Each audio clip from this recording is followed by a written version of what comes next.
paċi ma'kom eżis semmija. Nilqakom għal programmi ieħor tagħna u liet is-Sultan.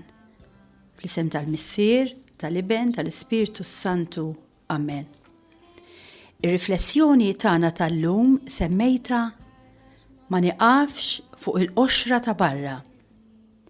Biex jenna nagħmlu dan illum se nlaqqakom ma' mara mill-Iskrittura. Ma nafux x'isimha, imma nafu x'kienet tagħmel. Insibuha fil-Vanġelu ta' San Luqa kapitlu 7, versi 36 sa 50. Nafuha bħala l-mara midimba, mara mimlija biex jagħtel, mara interessanti wkoll ħafna bħalma ħanaraw. Għaliex interessanti? Għax femet xi affarijiet li tajjeb eżis semmija li nifhmuhom aħna fil-ħajja tagħna. Se naqra ftit qabel mir-rakkont tal-mara l-midimba jien fil-fatt se naqra mill-vers 31 li jgħid hekk. Ma' min mela sa nxebbaħhom in-nies ta' dan iż-żmien? Lil min jixbħu? Jixbħu lil qabda tfal bil-qiegħda fil-pjazza jgħidu lil xulxin u jgħidu daqqejnilkom il-flawt u ma sfintux, għannejnilkom għanja ta' niket u ma ħabbattux fuq sidirkom. Għax tassew ġi Ġwanni l-Battista la jikol ħobs u lanqas jixrob imbit u intom tgħidu li għandu fih xitan. Ġibin il-bniedem jikol u jixrob u tgħidu araw xi bniedem wikkilu sakranazz, ħabib tal-pubblikani u l-midimbin. Imma l-ulied ta' Alla kollha taw raġun lill-erf tiegħu. Hekk eżis semmija huwa f'dan il-kuntest li Ġesu jirrakkonta din l-istorja li ġejja. Wieħed mill-Fariżej stieden lil Ġesu biex jiekol miegħu. Nafu x'jismu, kien jismu Xmun. Ġesu daħal għand il-Fariżew u qata l-ikel. Issa fil-belt kien hemm mara midimba magħrufa. Din saret taf li kien qiegħed tal-ikel fid-dar tal-Fariżew, allura ġibed f'vażett tal-alabastru biż-żejt ifuh u marret qadet warajh ħdejn riġlejh. Tibki u xarrablu riġlejh bidmuħa u tixxutta jomlu b'xuxita. Imbagħad bisitlu riġlejh u dilkitomlu biż-żejt fuq. Kif ra hekk il-Fariżew li stiednu qal bejn u bejn ruħu, dan li kien profeta kien ikun jaf minni u x'mara din li qiegħda tmissu, kien ikun jaf għax hi midimba. Imma Ġesu qabad u qallu, Xmun, għandi xi ħaġa xi ngħidlek. U hawnhekk jirrakkuntalu dik l-istorja ta' dak ir-raġel li kellu dejn kbir u liħor li kellu dejn żgħir. Allura jgħidlu, isma' inti bewsa Xmun ma tajtnix u din minn x'in daħlet ma waqfitx tbus li riġlejja. Rasi ma dliktilix biż-żejt immi dilkit li riġlejja b'żejt ifuh. Għalhekk ngħidlek li dnubieta li kienu ħafna inħaffrula. Għaliex? Għax ħabbet ħafna. Imma min jinħafrlu ftit, ftit iħobb. Imbagħad qal lilha dnubietek maħfura. Ekku, din hija l-istorja ta' din il-mara li nixtieqa tiltaqa' magħna llum. Inħarsu l-ewwel mill-kuntest u tajjeb li nifhmu mill-bidu li l-Vanġelu importanti li norbtuh mal-ħajja tagħna. Il-Vanġelu qatt mhu storja għall-oħrajn jew għan-nies ta' dak iż-żmien. Imma l-Vanġelu anzi l-Iskrittura kollha hija storja għalija u għalik li qed tisma'. Eżis semmija, Ġesu Kristu jgħid li għandu problema miegħi u miegħek. X'inhi din il-problema? Li jagħmel x'jagħmel Donnu Ġesu Kristu qatt ma jikkuntentana. Li jagħmel x'jagħmel Ġesu Kristu qatt ma nkunu ferħanin. Jgħidilna sna qabda tfal qegħdin fil-pjazza li tmur fuqhom tgħidilhom ħanferraħkom, ħanamlilkom xi ħaġa. Ara beda jdoqqilhom il-flawt, ekku kant ta' ferħ u ma sifnux. Beda jgħanni għanja ta' niket u dawn ma ħabtux fuq sidirhom. L-istess problema għandu Ġesu miegħi u miegħek li minn xi daqqiet jipprova jaħodna bil-erra u ma nifhmu xejn. Xi minn daqqiet jaħodna bil-ħlewwa u l-istess ma nifhmu xejn. U Ġesu Kristu jgħid x'sa naqbad nagħmel ma' dawn in-nies. Bagħat il-Ġwanni l-Battista Ġwanni l-Battista huwa l-profeta jibes u l-profeta li la jiekol imma jsum u qalu li għandu fih xitan.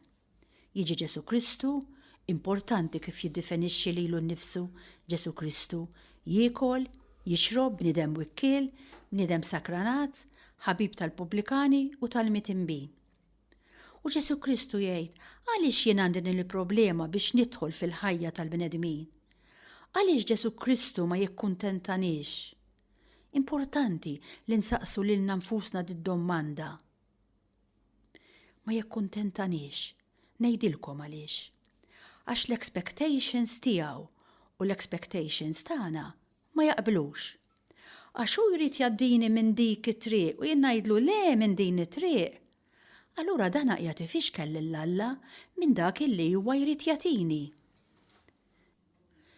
Eżis semmija u diffiċli li titkellem fuq bniedem ħieles, għax aħna laqqas biss inxommuha, lanqas nafu x'inhi. Li tkun bniedem ġdid, bniedem ħieles, l-eżatt tagħha tafu x'inhu, u d-diskors tal-muntanja. Bniedem li ma jiġġudikax, bniedem li meta jtuħ daqqa ta' ħarta idawwar wiċċu n-naħa l-oħra. Bniedem mod ieħor kif jgħix u kif iħares lejn il-ħajja. Allura kif jgħidilna Ġesu Kristu għalhekk qed isemmilna dan il-fatt tal-mara midimba. Ħadd ma jifmu lil Ġesu Kristu. Rajna dan il-vers, imma l-ulied ta' Alla kollha taw raġun lill-erf tiegħu. U min hi din il-persuna li ħatati raġun lill-erf tiegħu? L-unika mara li tagħti raġun lill-erf tiegħu jgħidilna hija din il-mara midimba. L-unika mara li femet lil Ġesu li tagħti raġun lill-erf tal-Alla u tgħidlu għandek raġun inti Alla. Hija din il-mara midimba, mhux Xmun il-Fariżew. Għalkemm Xmun il-Fariżew miskin sabruħu fl-istorja intortament f'ċertu sens. Xmun il-Fariżew l-intenzjoni tiegħu kienet tajba u rid jagħmel opra tajba. X'inhi din l-opra li rid jagħmel? Hekk Xmun beda jara li bejn il-Fariżejn u bejn Ġesu qed jinħoloq abbiss. Allura qal ħanipprova nsolvi il-problema. Allura għamel ikla. Stieden lill-Fariżej u stieden lil Ġesu. Hekk speċi ta' business lunch biex niftehmu. Għal forsi niftehmu daqsxejn fejn naf jiena jekk hemm xi misunderstandings inneħħuhom. Dan kien l-iskop ta' Xmun. Imbagħad tiġi din il-mara midimba u tarraqlu kollox. Għax din il-mara midimba kulħadd jaf min hi u hija tagħmel xi ħaġa li tidher ġennata f'ċertu sens. Tmur bħalma smajna tibda tibki fuq riġlejh u xxarrabhomlu bidmuha u tixxuttajhomlu b'xuxita, tbuslu riġlejh u tidlukomlu biż-żejt fuq. Tidher ħaġa ġennata. Dil-mara fil-fatt qabżet kull kalkolu, iktar għax hija dik li hi. Però Xmun żbalja. Fejn żbalja? Żbalja f'żewġ affarijiet, ħafna drabi aħna nagħmluhom dawn l-iżbalji wkoll. U żbalja l-ewwel nett fuq il-mod kif huwa ħares lejn din l-mara. Għalih din il-mara kienet midimba. Waqaf fuq il-qoxra ta' barra. Din il-mara seta kellha storja warajha. Seta kienet om li ħallija r-raġel. Seta kellha storja fil-passat, forsi violenta missiera, forsi min jafx kellha. U Xmun dan ma kien jinteressaħ xejn. Waqaf fuq it-tikketta ta' barra. Din il-mara hija midimba, daqshekk. Min jaf kemm il-darba jien u int nagħmlu l-istess. Nifqu fuq il-qoxra ta' barra. Min jaf kemm jiġri jkun hemm persuna hekk sempliċiment għax smajt fuqha u malli nara daqshekk, dik smajt li hija nervuża u taħtfek u daqshekk.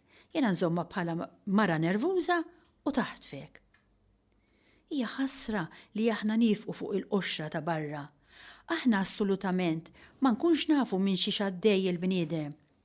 Ma rridux niġġudikaw minn dak li naraw minn barra jew milli nisimgħu mill-oħrajn.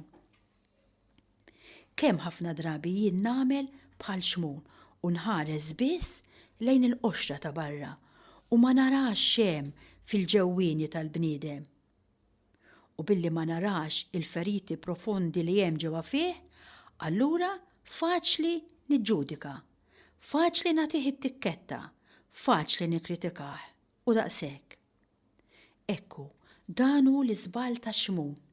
Ma kienx kapaċi jaqra, jiġifieri imur lil hemm mill-qoxra ta' barra f'din il-mara biex ingħidlek, għalih kienet biss midimba. It-tieni żbal ta' Xmun hu li ma kienx kapaċi lanqas jaqra s-sitwazzjoni.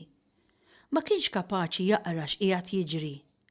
Importanti li nifhmu li meta tiġri ġrajja fil-ħajja tagħna xi ħaġa serja u anke ħaġa żgħira, importanti li nsaqsu lil nfusna din id-domanda: xi jrid jgħidli Alla? Għaliex pereżempju Alla ppermetta li jiena nimrat? Għaliex Alla ppermetta dan? Għaliex Alla ppermetta li t-tifla toħti kellha accident? Għaliex? Insaqsu lil nfusna għax Alla qed ikellimna hawn. Iva Alla jkellimna permezz tal-fatti u tajjeb li nsaqsih xi trid tgħidli mulej. Anki jekk ma tifhimx mill-ewwel, imma taf li hija kelma ta' mħabba, kelma ta' ħabib. Anki jekk dak il-fatt ma tifhmux mill-ewwel, ma ġara xejn, imma kompli saqsi. Xi trid tgħidli mulej? Għaliex ippermettejtek? Xi trid tgħidli għalija personali? Xi trid tallimni? Xi trid tedukani? Alla qed jgħidlek xi ħaġa fuq il-ħajja tiegħek. Mhux qed jgħidlek x'għandek tagħmel, imma jrid jgħalmek fuq xi ħaġa. Irid jgħidlek xi ħaġa forsi li inti għandek rasek ibsa. Allura qed jipprova jrattab ir-ras ibsa tiegħek. Kull fatt li jiġri għandu risposta partikolari. Alla qed jipprova jurik xi ħaġa fuqek. Eżis semmija, importanti li nippruvaw naqraw is-sitwazzjonijiet. Erf kbir tali tinduna li hemm Alla wara l-ġrajiet. Ekku, mela din il-mara nafu li kienet midimba. Id-dnub nafu li hu kankru spiritwali. Tajjeb li ngħidu xi ħaġa wkoll fuq id-dnub. Eżis semmija, Alla ma jridniex nidimbu. Mhux għax id-dnub jagħti fastidju lil Alla, imma jagħti fastidju immens lilna nfusna. Id-dnub ma jweġġax lil Alla, għax lil Alla ma tistax tweġġaw. Id-dnub iweġġa immens lilna. Huwa jasar trement li għandu konsegwenzi bil-fors, mhux biss fuqek, imma anki fuq l-oħrajn. Ħsib ħażin jew dawwa li inti qed f'qalbek ħadd ma semek. Suspett ħażin li inti għandek f'qalbek li ħadd ma semek. Dak jitfa' bħal exhaust li jċappas li jtebba lill-familja kollha. Kif il-ġdien fil-fatt iġib il-pesta, hekk ukoll id-gergir iġib il-pesta fuq il-familja kollha u l-familja kollha tinżel l-isfel. Għaliex? Għax id-dnub għandu konsegwenzi soċjali. Jaffettwa iva ir-relazzjoni tiegħi mal-oħrajn. Ekk eżempju li jiġri spiss, raġel ikollu xi jgħid fuq ix-xogħol, irċieva inġustizzja, xi ħadd tagħmel dnub miegħu, qallu xi ħaġa hekk weġġaw, allura jmur id-dar b'geddum sal-art, jidħol id-dar ineħħi l-ġlek, jilbes is-slippers, jixgħal it-television, jaqbad il-gazzetta. Il-mara tiegħu lilha l-ġurnata kollha tistennieh għax it-tfal għadhom qarbin, forsi xi tfal kissru xi ħaġa, allura tistennieh biex tgħidlu x'inqala u x'ma nqalax. Forsi irċevew kont tat-telefon huwa għoli. Insomma, dil-mara tixtieq tkellmu u kif jasal tgħidlu hawn ġew hi wasalt, iva wasalt. Il-mara mill-ewwel tinduna li hemm xi ħaġa. Inqala xi ħaġa saqsih martu, le xejn. Ġew inqala xi ħaġa. Le, xejn qedlek, ħallini noqgħod daqsxejn bil-kwiet, ma nistax noqgħod naqra l-gazzetta bil-kwiet. Araw daqsxejn, kif id-dnub li rċieva r-raġel diġà qiegħed jaqa' fuq il-mara. Il-mara li ilha ġurnata kollha tistenna mill-ewwel f'qalba tibda tgemgem. Sewwa kienet tgħidli ommi, sewwa qalt li dak muntun, tor tiegħi għax ma bdejtix. Ekku, tibda tgerger. Qed taraw kif id-dnub issa jibda jasal bil-mod il-mod fuq il-mara. Jiġi t-tifel, matini biċċa ħobs, please. Issa mhux xejn il-ħobs, bum, daqqa fuq wiċċu. Araw il-katina ta' dnub isejħula din. Ir-raġel, il-mara, it-tifel jgħid wara kollox jien kull ma tlabta biċċa ħobs, x'ġara llum? Mela llum bilbul il-mama. Il-konsegwenza ta' dnub. Issa dan hu fuq livell stupidu, xi minn daqqiet ikun fuq livell ħafna iktar serju. Ekk sissemmija ejja namlu ekk pawsa żejra mużikali fejn nitolbu lil Mulej ifejjaqna minn dak kollu li ma joġbux. Nisimgħu I am the God that healed thee. I am the God that healeth thee. I am the Lord, your healer. I sent my word and healed your disease. I am the God, your healer. You are the Lord that healeth me. You are the Lord, my healer. You sent your word and healed my disease. You are the Lord, my healer. You are the Lord that healeth me. You are the Lord, my healer.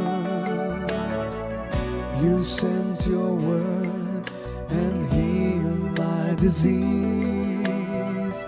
You are the Lord, my healer.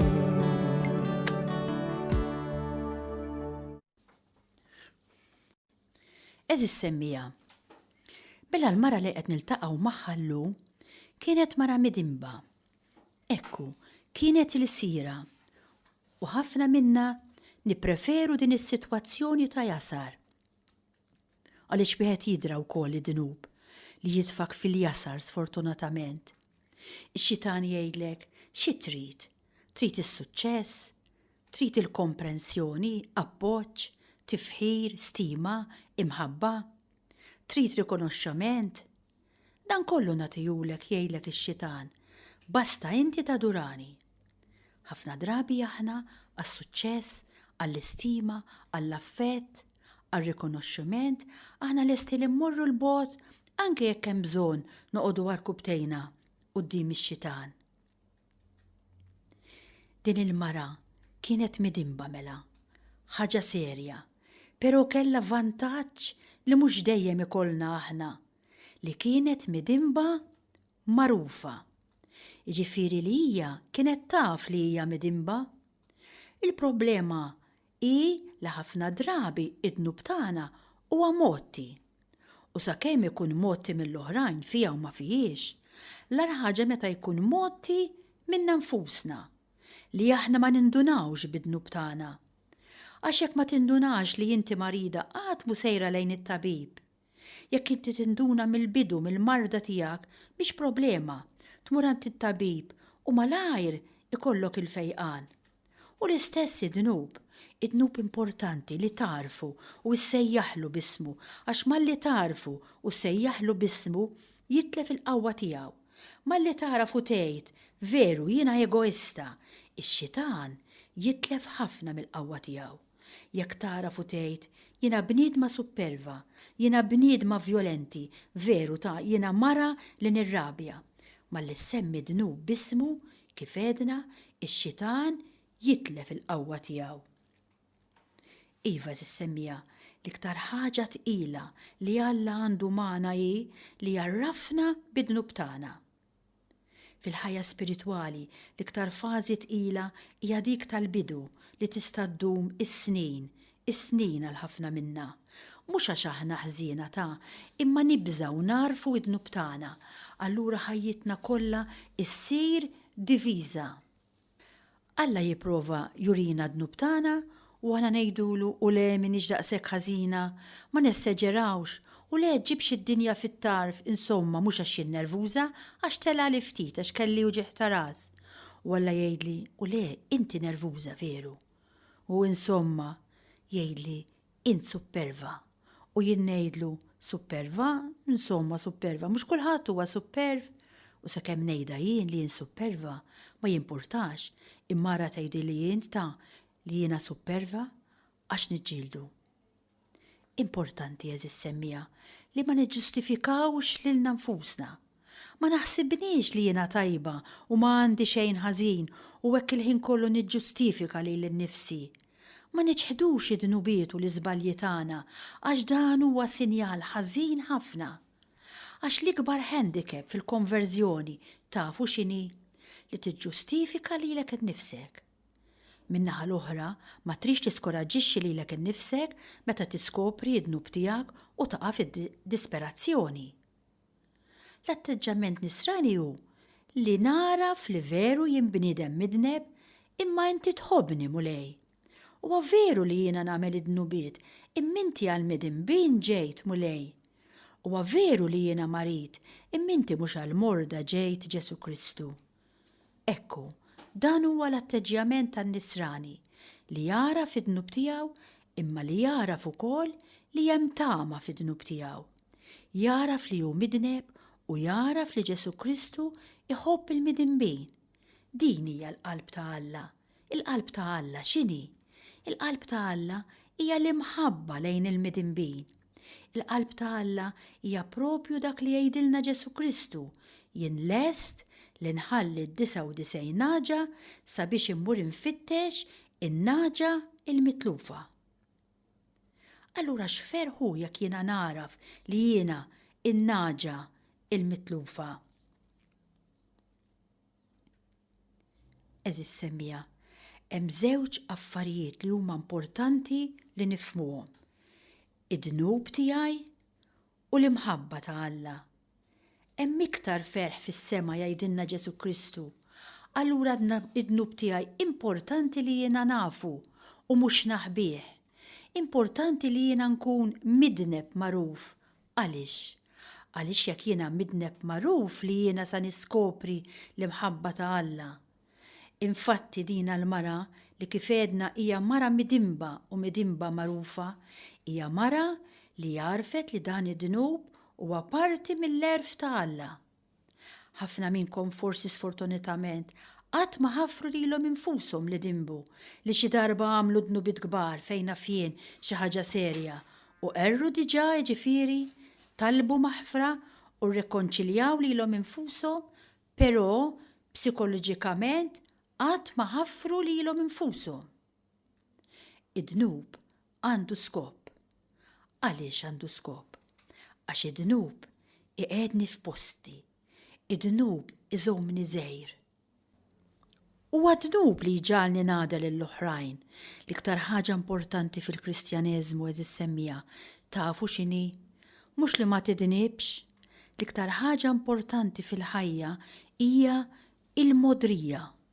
Għax huwa importanti li jiena ngħader, għax jekk jien ħanimxi b'atteġġjament ta' ġudizzju u ngħid tara jien qatt ma mil dawn l-affarijiet, ekku, Alla jkun qed jara din is-supervja fina u jħallina naqgħu fl-istess tija li nkunu qed niġġudikaw lil ħadd ieħor biha. Id-dnub għandu skop importanti.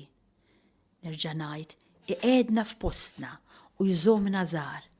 Iva permezz ta' dnub Alla jagħmilna mansi, Alla jimmansana. Din il-mara midimba għarfet li hemm xi ħadd iħobba hekk kif inhi u allura hija ntefet fuqu. Kieku ridet xi ħaġa man Ġesu Kristu ma kienx hemm għalfejn tagħmel dak l-affarijiet kollha, imma hija ntefet fuq Ġesu Kristu għax indunat f'għajnejn Ġesu Kristu il-ħniena, il-modrija li hija xi ħaġa diffiċli biex tiddiskrevija.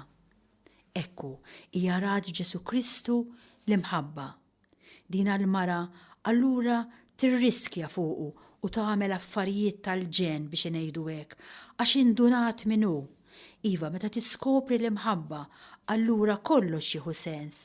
Allura la tagħti każ xi jgħidu n-nies, la tagħti każ se jaħsbu l-oħrajn fuqha, intefet hemmhekk. Hija xi ħaġa unika, hija xi ħaġa li Ġesu Kristu biss jagħmilha u jaċċetta.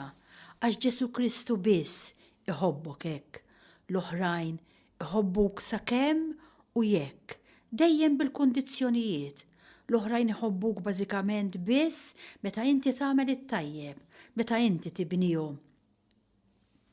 L-uniku wieħed li jħobbok hekk kif inti, l-uniku wieħed li jħobbok hekk fid-dnub tiegħek, iva l-uniku wieħed li qatt ma jippretendi xejn minn għandek, l-uniku wieħed li qatt ma jitkaża bik, l-uniku wieħed li tagħmel x'tagħmel, anki jekk tidneb 1000 darba kuljum, anki jekk 10 darbiet kuljum dniebt serjament, l-uniku wieħed li xorta jkompli jistmak, li qatt ma jikkundannak.